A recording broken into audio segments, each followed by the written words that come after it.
Hi again. I'm so glad to be back with you as promised, and today we're going to start our talks about how to create the kind of relationships that you deserve and want. But first, let's do a little hypothetical.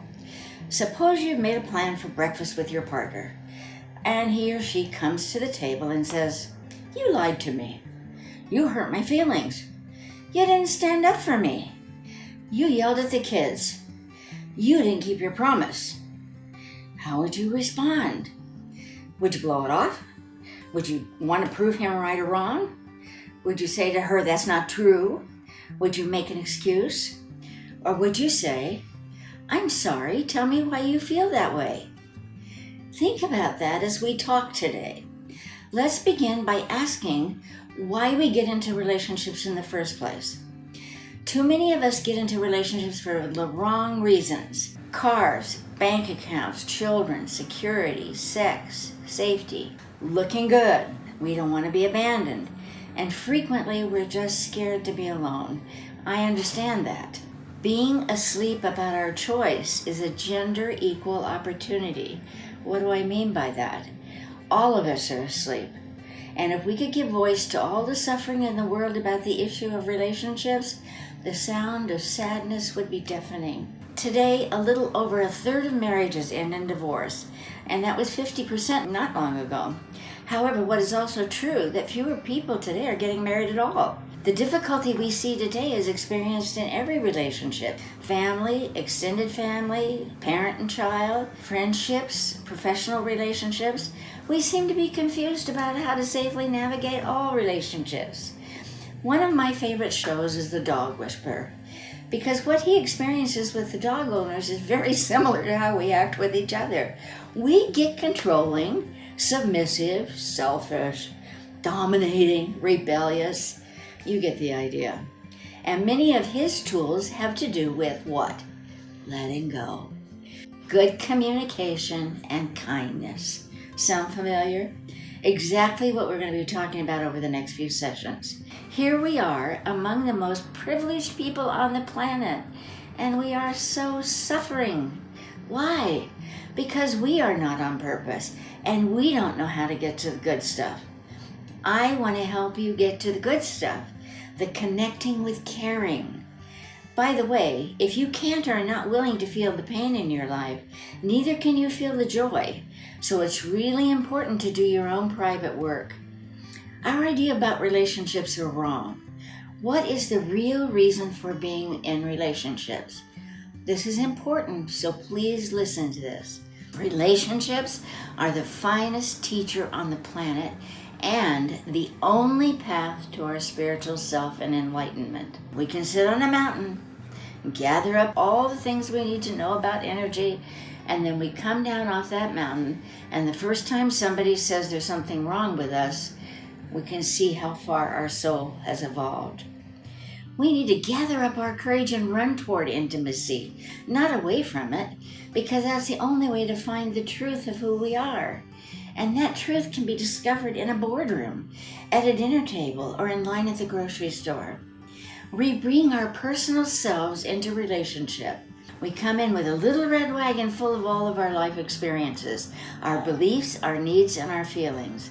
And intuitively, spiritually, we choose exactly the right person that's going to help us feel those issues if we stay. Now let's see how smart you are. I'll bet if you're afraid of connecting, you'll be with somebody who wants to connect so deeply. And if you're afraid to tell the truth, you will find someone who demands nothing but excruciating honesty. And if you've never been able to commit, you're going to fall in love with somebody who wants nothing less. And if you are into things such as materialism as a high priority, you're going to find somebody who wants to walk a spiritual path with you, because at a deeper level, that's really what you need. So you go to work on a deeper level to find your spiritual self. In relationships, you are pretty wise, aren't you? You choose exactly what you need so that you can work on finding your true self and your true purpose. In relationships, we begin to break our heart open so we can get rid of all the false parts of ourselves and do the real work. The teaching and the gift is in the center of connection.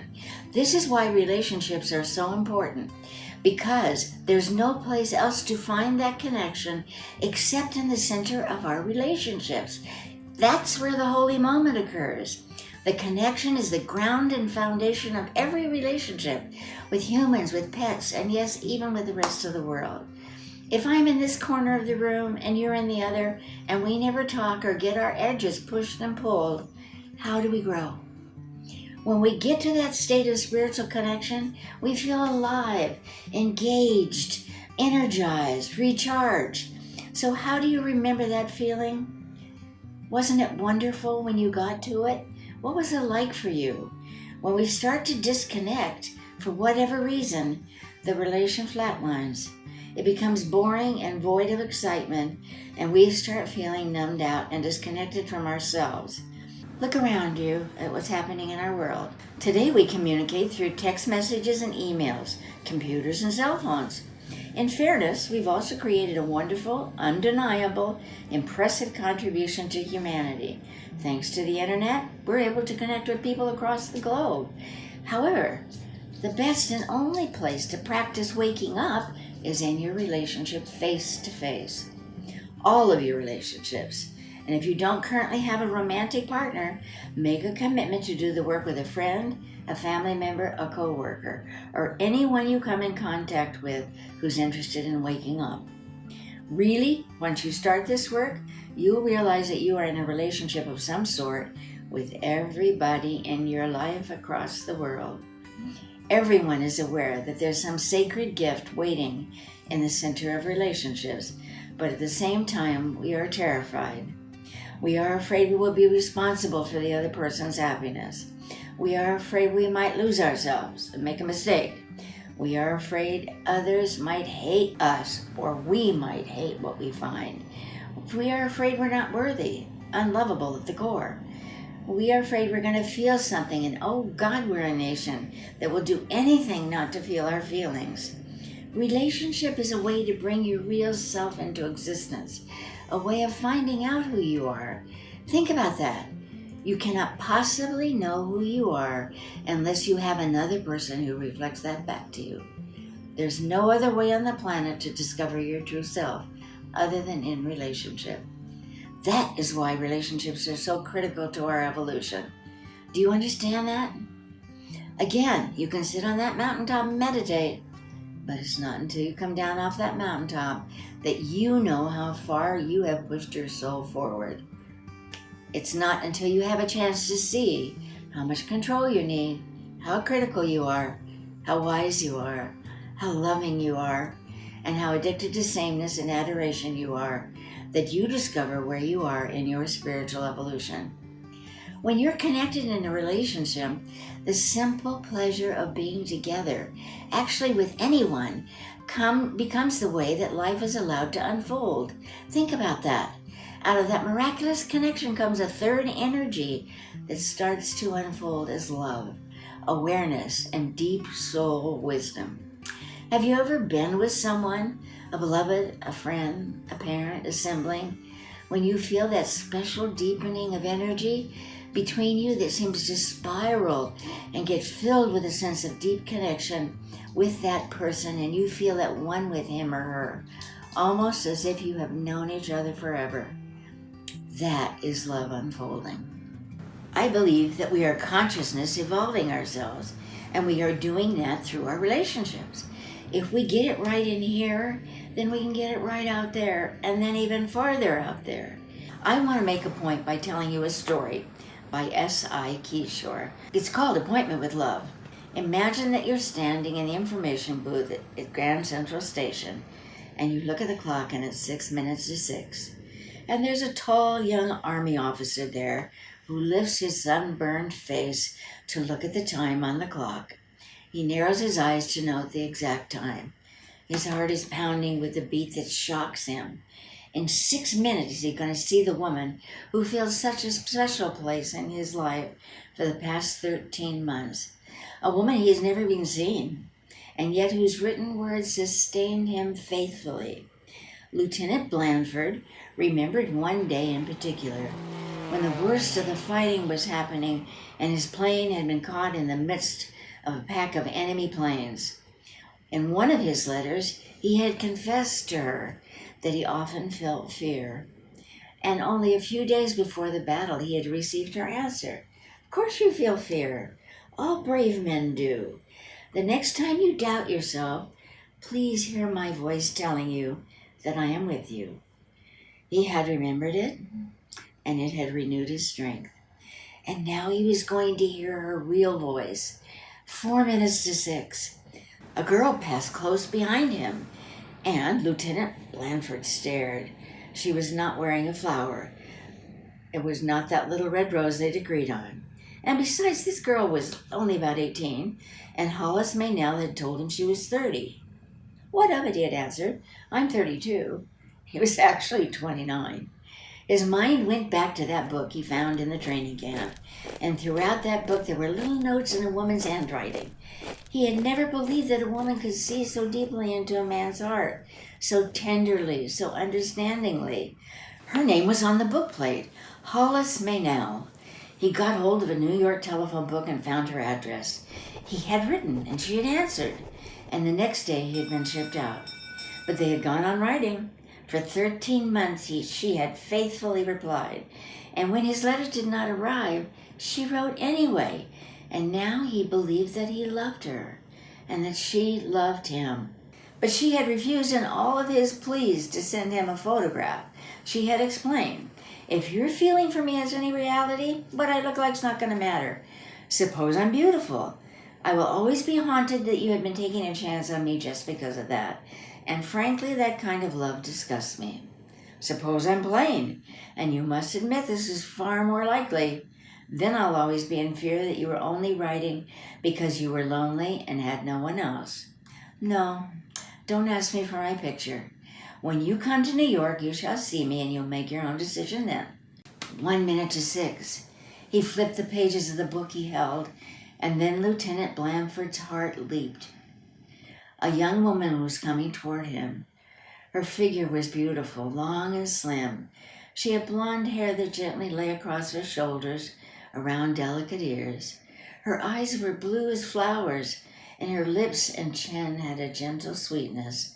And her pale green suit, like springtime come alive. And he started toward her, forgetting to notice that she was wearing no rose. And as he moved, a small, provocative smile curved on her lips.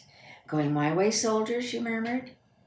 He made one step closer to her, and then he saw Hollis Maynell.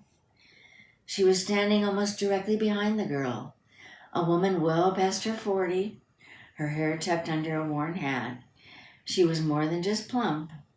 Her thick ankled feet were thrust into low-heeled shoes, but she wore that red rose they'd agreed on in her rumpled coat lapel. The girl in the green suit walked quickly away. Blandford felt as though he was being split in two. So keen was his desire to follow the girl, and yet so deep was his longing for the woman whose spirit had truly companioned him and upheld him. And there she stood. He could see that pale, plump face was gentle, wise, and sensible, and her eyes had worn wrinkles, but sweetness. Lieutenant Blandford took a deep breath, gripped a worn copy of his book. This would not be love, but it would be something so precious, a friendship for which he had been and must forever be grateful. He squared his shoulders. He walked over and held out the book toward the woman, even though, while he spoke, he felt the bitterness of his disappointment. I'm Lieutenant Blandford, and you must be Miss Maynell. I'm so glad I could meet you. May I please take you to dinner? The woman's face broadened with a tolerant smile. I don't know what this is all about, son, she answered. That young woman in the green suit who just passed, she gave me this rose to wear, and she said if you asked me to go out with you, I should tell you she's waiting in the restaurant across the street. She said it was some kind of test. Huh. What would you have done if you had been the lieutenant? You don't have to answer that question, but you do have to ask it of yourself if you're willing to be conscious. Let's commit to honor that we all have a bit of Scott Blanford in us. We have all walked away from somebody who didn't fit our idea of what that person should be or how they should look. But you know what? You and I can change. We can grow. We can create conscious relationships. Think for a minute about the people you love. When was the last time you sat across from them and asked, "Tell me what makes you afraid? What fills your heart? What do you want for yourself tomorrow? How are we doing in our relationship? How can I be a better person, friend, mom, dad, daughter? Have I told you lately how much you mean to me and what all the special things about you are that I cherish? Have I told you the thing I am most afraid to say?" If you want relationships that are profoundly fulfilling, grab you by the heart and demand that you grow with joy, please stay with us because I'm going to tell you how to create exactly that. In our next session, we'll be talking about awareness, and I'll hope you join us. Don't forget to download the exercises, start your discussion group, and take advantage of all the wonderful things on the site that are for free. See you next time.